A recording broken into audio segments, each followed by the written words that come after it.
Hello mes amis, ici José Luavita et aujourd'hui je vais vous parler de comment garder votre attention, mais d'une manière concentrée. On a tous ces problèmes parfois. Si on a du mal à se concentrer sur une tâche, on peut apprendre à le faire. On peut le faire par exemple de plusieurs façons. Par exemple, vous pouvez pratiquer la méditation et la pleine conscience. Un autre moyen de faire abstraction de distraction. Ça veut dire, essayez également, par exemple, d'éviter de retarder et sauter de repas. La pleine conscience, qu'est-ce que ça veut dire? Il s'agit de se concentrer. Il existe plusieurs conseils à suivre. La pratique de la pleine conscience est un excellent moyen d'éviter les distractions et de rester concentré sur son travail. Cette pratique vous permet d'aligner vos pensées, vos émotions et vos actions sur le moment présent. Cela peut vous aider à être plus performant dans la plupart des situations. Qu'est-ce que c'est super important? Le premier conseil est de se concentrer sur sa propre respiration. On a tendance à mal respirer tout le temps parce qu'on n'a pas le temps de souffler parfois. Et on doit se concentrer sur sa respiration et sur ses pensées. Essayez de consacrer 10 à 20 minutes par jour à la méditation. Cette méditation de la pleine conscience. C'est comme le mot dit, on est pleinement conscient du présent, de nous-mêmes. Les experts suggèrent par exemple de trouver des occasions de pratiquer cette pleine conscience tout au long de la journée. Si possible, pas juste concentrer sur 10 à 20 minutes d'un coup, mais des petits bouts. Il s'agit d'une pratique simple qui consiste à ralentir, à prêter attention au moment présent et à observer les sensations physiques et émotionnelles. Un autre conseil est de prévoir des pauses. La méditation est similaire à l'exercice physique. C'était démontré que méditer quotidiennement améliore l'attention et la concentration. Même juste 10 minutes de temps en temps, méditation, vont améliorer notre capacité et attention pour augmenter notre concentration. Selon une étude, les personnes qui méditent 2 jours minimum par semaine sont capables de se concentrer plus longtemps. L'exercice physique peut également être très utile car il renforce la capacité du cerveau à éviter les distractions. Pourquoi? Parce qu'on est oxygéné, on est entraîné, on est parcouru par plus de sang, d'oxygène. Ça veut dire que tout notre système travaille plus fluide et en fait, c'est prouvé par exemple qu'on a plus de capacité à se concentrer, à avoir les meilleurs résultats dans quoi que ce soit. Un autre conseil pour améliorer la concentration mentale est de maximiser les ressources qui sont disponibles pour nous. Par exemple, arrêtez de faire plusieurs choses à la fois et accordez toute votre attention à une seule chose à la fois. Je sais que c'est pas facile. Et ça permet de nous concentrer sur une tâche et on avance beaucoup plus vite. Évitez de se retourner, inquiéter, de s'écarter du moment même. La concentration est la clé, la productivité de tout notre succès, mais on doit apprendre à l'exploiter. Comme je disais avant, la méditation est importante, le cerveau est très complexe aussi, et la méditation peut nous aider à concentrer notre attention. C'était démontré que ça augmente par exemple la taille de notre cortex antérieur. C'est une région du cerveau qui maintient l'attention et le contrôle des impulsions.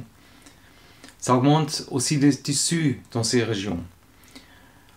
Et les méditations régulières semblent également avoir des connexions plus fortes entre ces régions.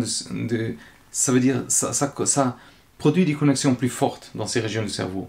En outre, la méditation régulière est aussi associée à une réduction de l'activité de la zone droite de notre cerveau qui implique le traitement des émotions et des impulsions négatives parfois.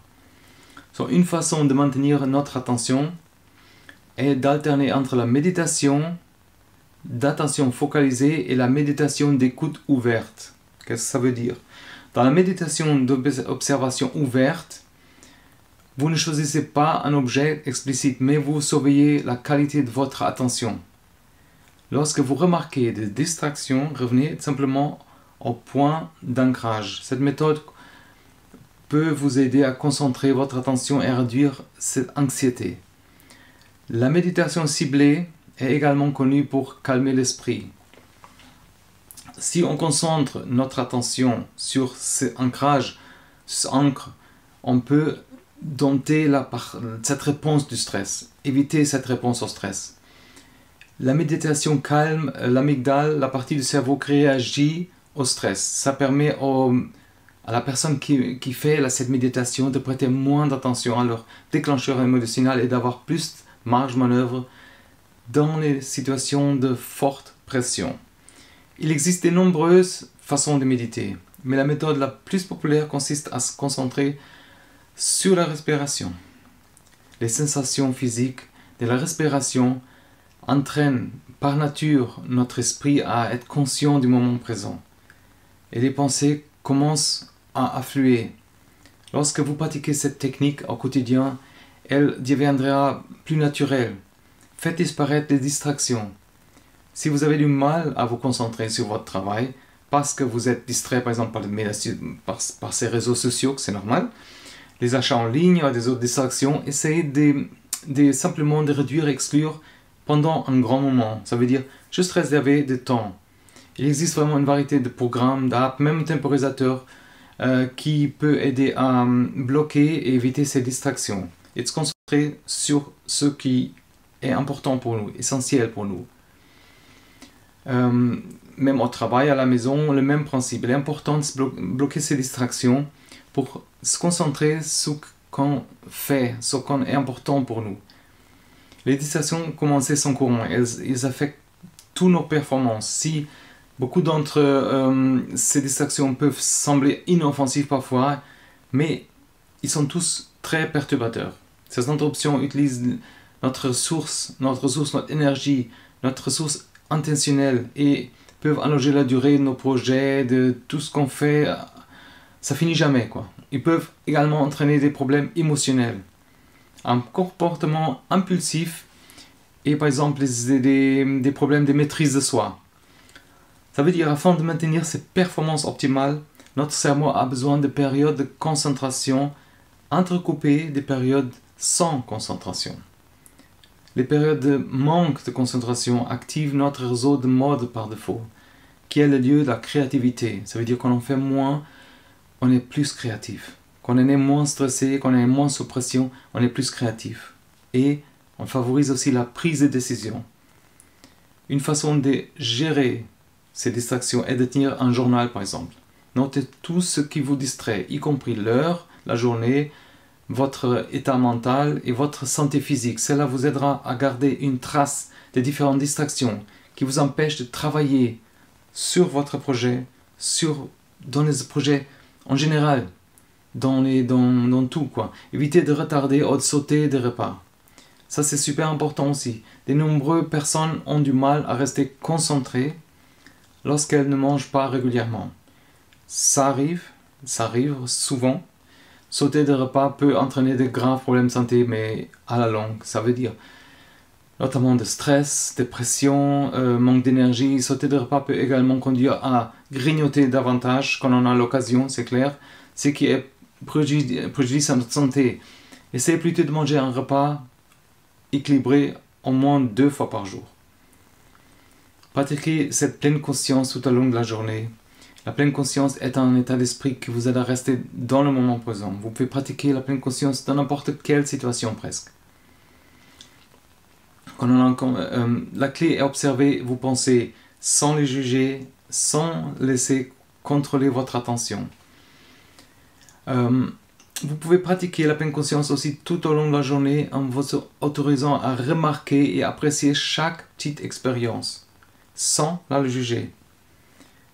Ça veut dire ralentissez la respiration comme on a dit et c'est vraiment important. Vous pouvez commencer par vous concentrer sur la sensation de votre corps, comme votre dos, vos épaules, puis remarquer où vous maintenez ces tensions parfois qu'on a. Une fois que vous avez identifié la source de votre tension, essayez de le laisser partir, de se déconnecter. Lorsqu'on mange, par exemple, essayez de manger à une table, plutôt à un bureau, essayez de mâcher lentement vos aliments en remarquant la texture, la sensation en bouche, de les saveurs. Ce simple changement peut faire toute la différence dans une journée. Si vous n'avez pas le temps, parfois, de pratiquer la pleine conscience tout au long de la journée, vous pouvez réserver au moins une période de temps dans la journée pour vous donner à cette pratique. Vous pouvez également mettre un temporisateur, des applications qu'il y a pour vous bloquer un calendrier. Vous pouvez regarder une animation pratiquant ça. Portez votre attention sur quelque chose qui n'a rien à voir avec la tâche que vous effectuez. Dans certaines circonstances, il peut être plus efficace de porter l'attention sur quelque chose qui n'a rien à voir. Et après, on est, par exemple, on est de nouveau conscient de notre attention pour la tâche particulière. Ça peut nous aider à rester concentrés. Et pour ça, j'ai aussi des ressources. Allez voir dans les descriptions, il y a des links, il y a beaucoup de choses. Surtout, je vous conseille de souscrire à notre blog. Pourquoi? Parce que régulièrement et tout le temps, des choses gratuites, il y a des conseils, il y a vraiment des ressources pour un changement de vie, pour mettre des idées en place, pour une transformation, pour savoir interpréter ces opportunités dans la vie. Alors, je vous conseille de souscrire, redire d'ici un moment qu'est-ce que vous avez pensé, en quoi vous avez besoin d'aide, en quoi ça vous a aidé. C'est vraiment super important qu'on a ce feedback et que les choses fonctionnent pour vous. En tout cas, merci beaucoup et tout de bon et à la prochaine. Bye!